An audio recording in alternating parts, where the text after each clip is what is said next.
Good morning, everyone, and thank you very much for that kind introduction. Thank you also to Women Aware for the opportunity to address you all here today. I greatly admire the work of Alliance for Hope International for creating a network of centers around the country like this one, places offering co-located services for victims of domestic violence, sexual assault, and many other crimes. Those suffering from domestic abuse are among our most vulnerable.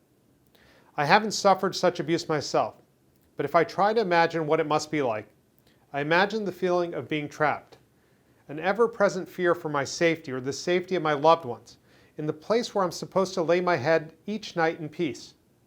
Then I try to imagine an escape from this trap. What happens next? Where do I live? How do I get medical care? How do I begin to overcome trauma? Maybe I have to navigate each of these unknowns while English isn't my first language. Perhaps I must determine a plan with a hungry toddler trailing behind me.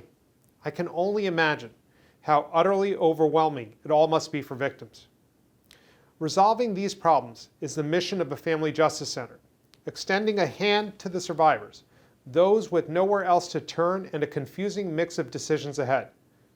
The urgency of this work has only grown in the past year, during a pandemic that leaves no doubt that our homes must also serve as our sanctuaries. Today, law enforcement must do more than simply prosecute a case and turn our attention to the next one. Survivors need our help.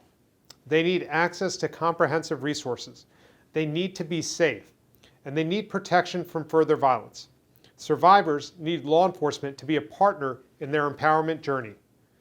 The Middlesex County Family Justice Center brings together experts from a variety of areas: government and non-government, law enforcement and social service, health and legal, under a single roof.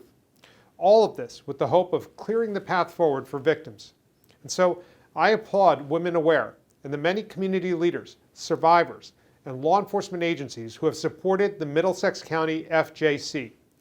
This endeavor can only succeed with the widespread buy-in of law enforcement, local elected officials, and government policymakers more generally.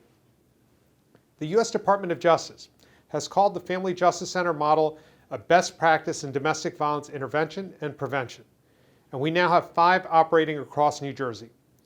I trust that the next 2 days will be productive, as this is truly vital work. Thank you all again for your continued efforts, and please stay safe.